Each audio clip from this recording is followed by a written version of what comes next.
Hi, today we would like to talk about unemployment. Let's begin. These are our members. Our agenda for today are Concept of unemployment. Unemployment is closely related to population, labor force, and labor force participation rate. Population is the number of people in a particular economy. Thus, population can be divided into two categories, which are labor force and not labor force. The labor force applies to those who are between 15 and 64 years old and are economically active. Individuals who are not identified as working or unemployed are categorized as not in the labor force. This includes housewife, student, institutionalized individual, elderly person, person with disabilities, and those who are not interested in seeking a job. The labor force participation rate clearly discusses the measurement of economically active people that engage in the labor market. This is an expression of the percentage of the working age population. Therefore, this concept can be measured by using this formula. Population is equals to labor force plus non-in-labor force. Second, labor force is equals to employment plus unemployed. And lastly, labor force participation rate is equal labor force divided by population times 100%. What is unemployment?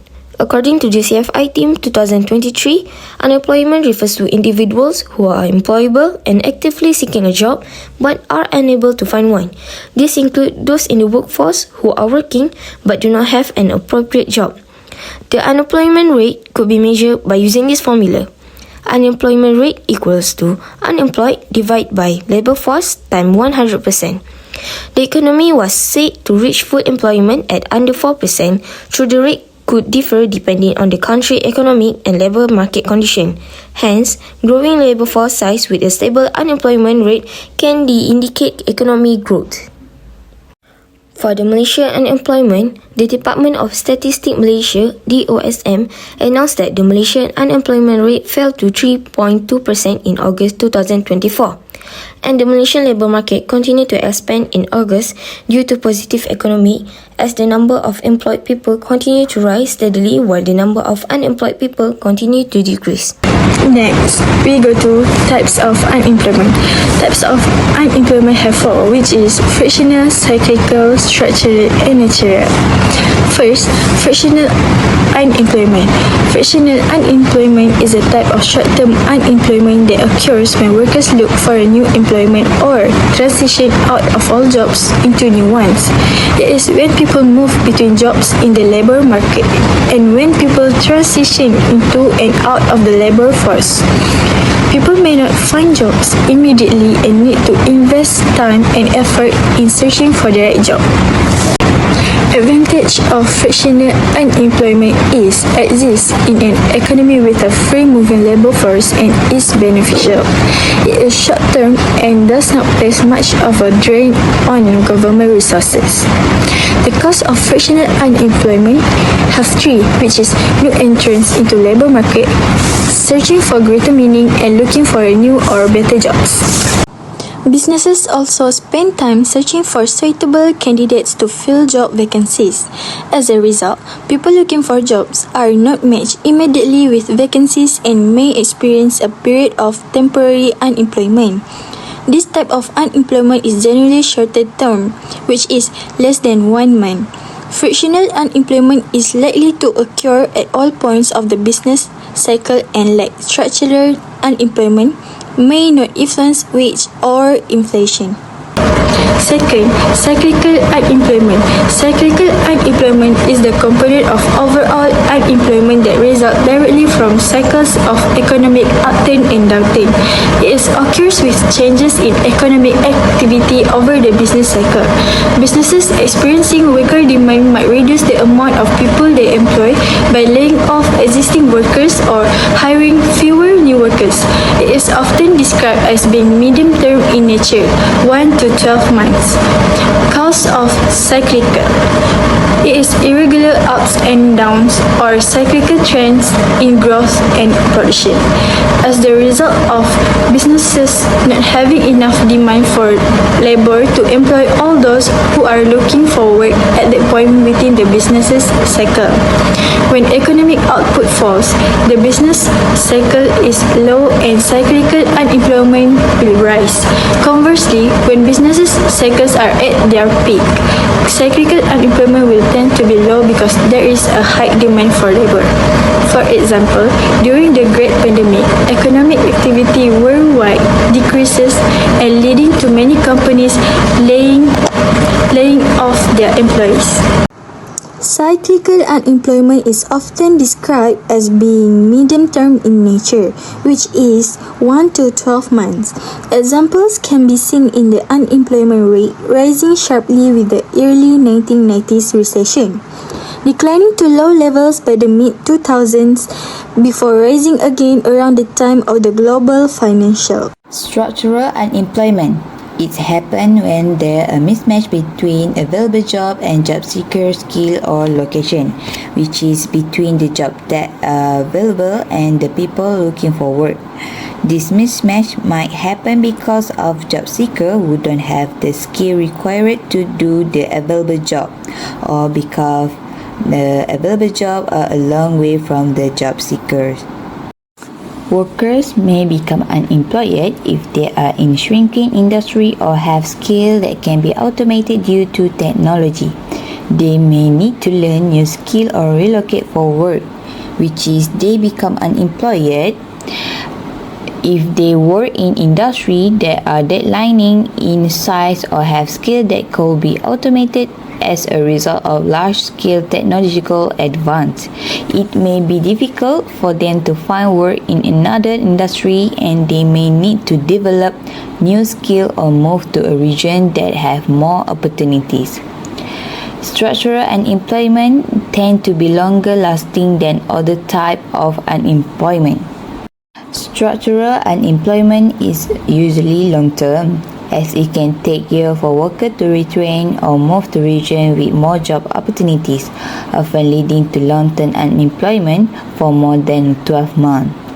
This type of unemployment doesn't directly affect wages or inflation and is best addressed through policy focused on skill development and labor supply.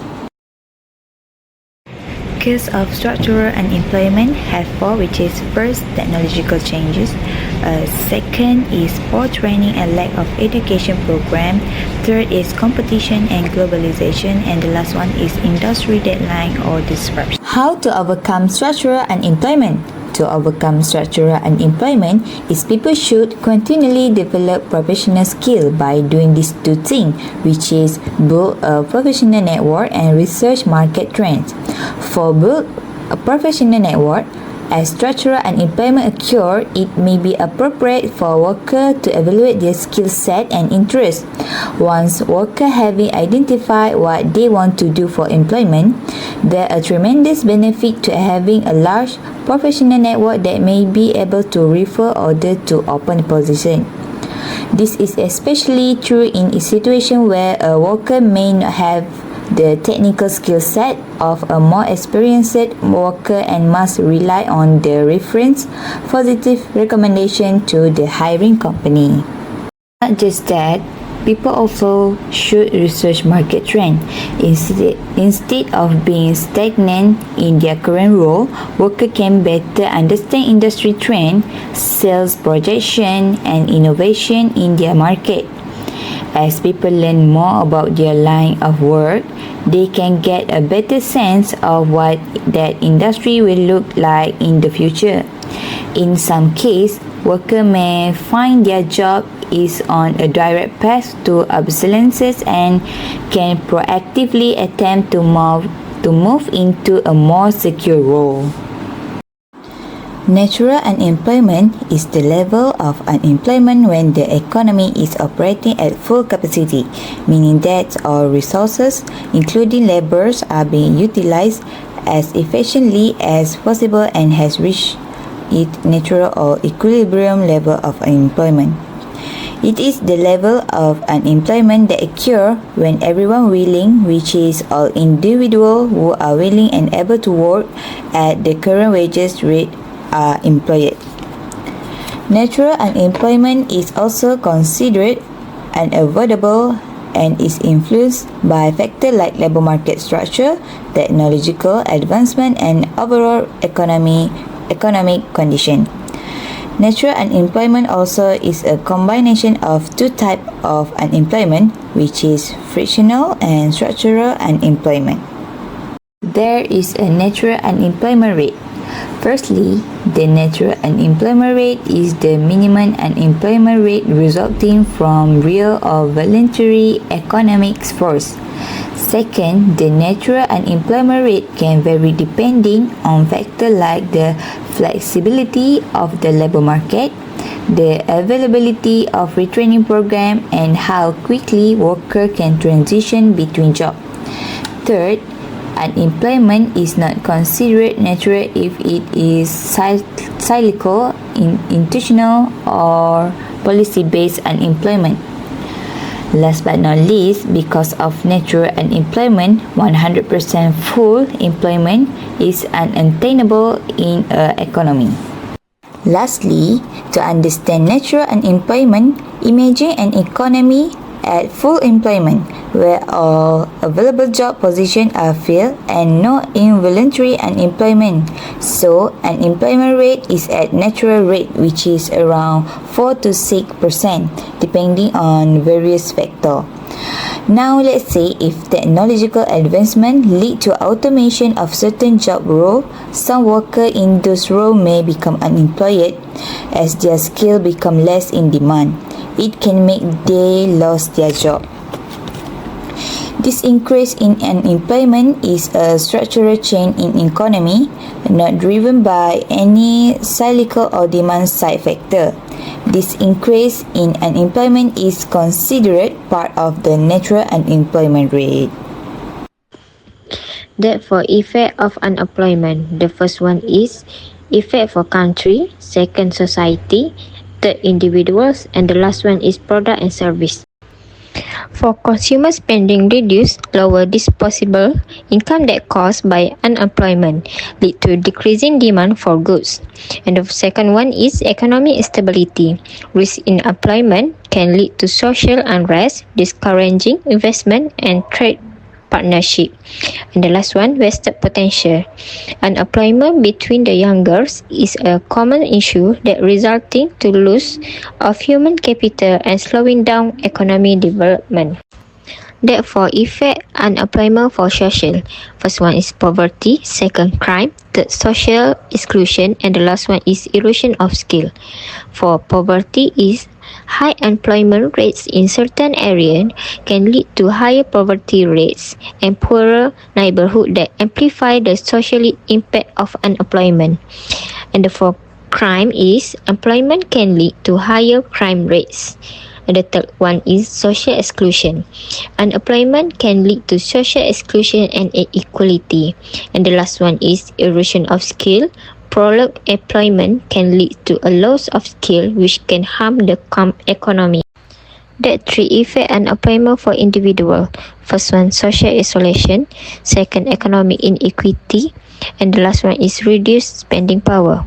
For social isolation, sense of exclusion from social will happen to unemployment, particularly if it causes a person to withdraw from social circle depending on income level.